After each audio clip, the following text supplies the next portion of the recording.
माता सती जिद पकड़ गई, मैं तो जाऊंगी। मना किया मत जाओ, बोले नहीं नहीं मैं तो किसी की बात नहीं मानूंगी, 1 मिनट भी नहीं मानूंगी, मैं तो जाऊंगी जाऊंगी जाऊंगी जाऊंगी तो जाऊंगी। आप तो भैया भोले बाबा बोले, देवी मान जाओ, तुम्हारे पति ने मेरा सम्मान नहीं किया और मैं चाहता हूं जहां आवादन ना हो वहां जाना ही नहीं चाहिए। अब तो सुनो साहब, पत्नी की जिद बड़ी खराब, सती तो जिद पकड़ गई, नहीं हम किसी भी कीमत पे नहीं रुकेंगे। पिता ने इतना बड़ा यज्ञ किया, हो सकता है धोखे धड़ाके से भूल गए हो। अच्छा उस टाइम टच के फोन चलते हो तो तुरंत पूछते हैं, हेलो पापा तुमने सबको निमंत्रण दिया, हमें निमंत्रण क्यों नहीं दिया? अब उस टाइम तो कुछ था ही नहीं। माता सती ने जिद पकड़ गई और भोलेनाथ ने मन में सोचा, कोहू काहू को सुख करना दुख कर दाता, निज कृत कर्म भोग सब बराता। जाओ सती, तुम्हारे भाग्य में जो लिखा हो उसको भोगो। लेके चल पड़े भोलेनाथ। भोलेनाथ रुक गए, नंदी जी को पहुंचा दिया। माता सती पहुंची यज्ञ में। अब वहां देखा तो सब बहनें थी, सब बहनों ने सती को देखा तो हंसने लगी।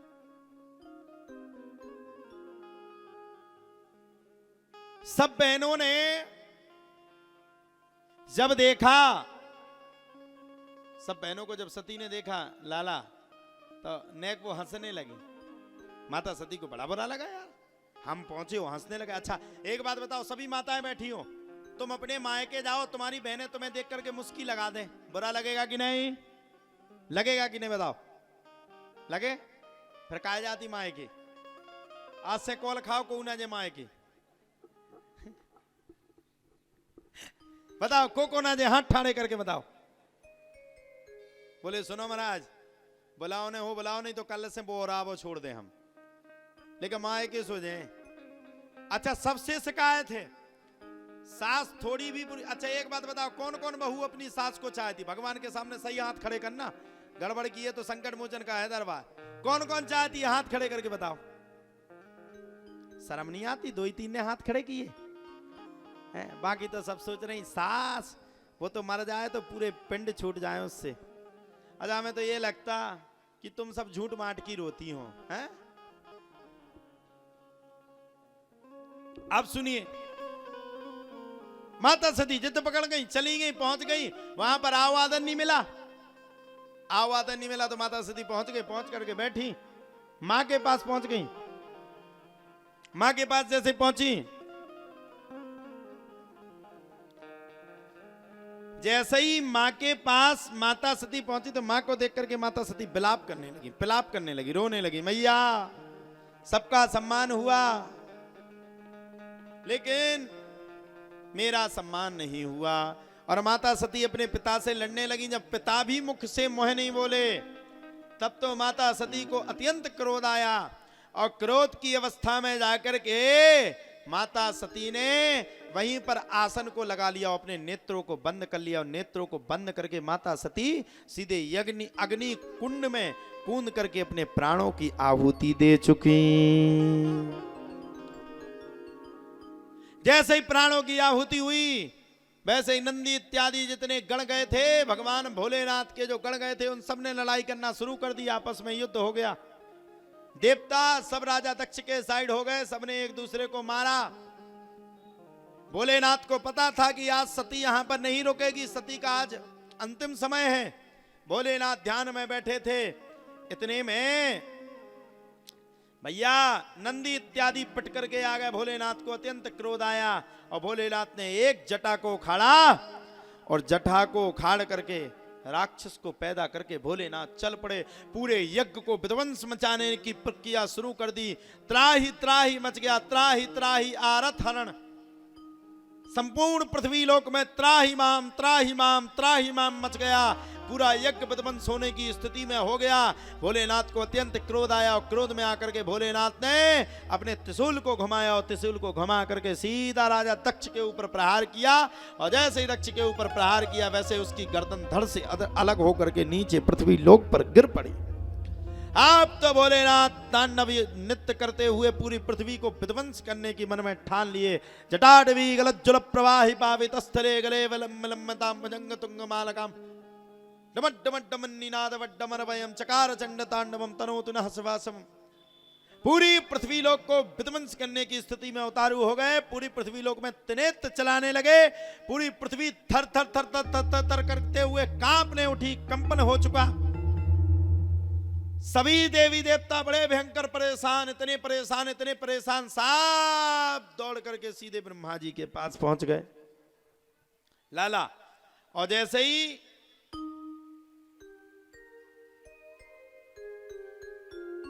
सबरे देवी देवता एक साथ में भोलेनाथ के पास पहुंचे तो अब सबको डर लगे कि भोलेनाथ के सामने जाए कौन। ब्रह्मा जी के पास पहुंच गए। यम ब्रह्मा वरुणेन्द्र रुद्र मरुतः स्तुनिवन्ति दिव्ये स्तवेर वेदै सांग पदाकमोपनिषदेर गायन्ति यम सामगः ध्यानावस्थित तद्गतेन मनसा पश्यन्ति यम योगिनो यस्यान्तं न विदुः विदुः सुरासुरगणा देवाय तस्मै नमः। सबरे देवी देवता दौड़ करके किसके पास पहुंच गए? बोले सबरे देवी देवता ब्रह्मा जी के पास पहुंच गए। प्रभु रक्षा करो, प्रभु रक्षा करो, प्रभु रक्षा करो। अब जब प्रभु की रक्षा की बात आई तो ब्रह्मा जी को भी क्रोध आ गया। बोले और चले जाओ, हमने मना किया था, हमारी बात नहीं सुने, हमने बार बार मना किया था, हमारी बात नहीं माने। अब भोगो, भोगो अपने कर्म को। अब कर्म के दंड खुद ही भोगो, दूसरा थोड़ी भोगेगा। अब हम नहीं रोक रहे। सबरे देवता बोले भगवान रोकना तो पड़ेगा ही। बोले क्यों? बोले अगर नहीं रोकोगे तो पूरे में त्राही त्राही त्राही त्राही मच जाएगा और संपूर्ण विश्व त्राही माम करते हुए पिघल जाएगा। इसलिए मैं निवेदन करता हूं, बचाओ बचाओ। अब भोलेनाथ तो तीसरा नेत्र बराबर चला रहे थे, देत्रे का देत्रे का देत्रे का। अच्छा, अपनी आंख जो होती है वो पलक झपकती है। सबने देखा क्या पलक झपकते हुए? देखा कि नहीं देखा? पलक झपकती है हमारी, यूं आंखें ऐसे ऐसे चलती।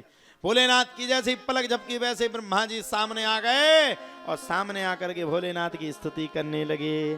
ध्याये नित्यम महेशम रजत गिरिनिभम चारु चंद्रावतंसम रत्नाकल्पोज्ज्वलांगम परसुमिगवरा भीति हस्तं प्रसन्नं पद्मासीनं समन्तातः स्तुतममरगणैः व्याधिकृतिं वशानम्। ध्याये नित्यं महेशं रजतगिरिनिभं चारुचन्द्रावतंसं रत्नाकल्पोज्ज्वलांगं परसुमिगवराभीति हस्तं प्रसन्नं पद्मासीनं समन्तातः स्तुतममरगणैः व्याधिकृतिं वशानम्। विश्वाद्यम विश्ववन्द्यम निखिल भयहरम पंचवक्तम त्रिनेत्रम। भोलेनाथ की स्तुति करने लगे। प्रभु आप ज्ञानी हैं, ज्ञानों के भंडार हैं, ज्ञान के शील हैं। प्रभु ऐसा मत करो, अभी भगवान कृष्ण को भी इस धरातल पर जन्म लेना है, भगवान राम को भी आना, सबको आना। प्रभु आप समझदार हैं, ऐसा मत ही करो। सृष्टि को अगर बिगाड़ दोगे तो ये दूसरी बार फिर से नहीं बन पाएगी। भोलेनाथ पुनः शांत हुए और शांत होकर के भगवान के आने का इंतजार करने लगे, अपने नेत्रों को बंद कर लिए।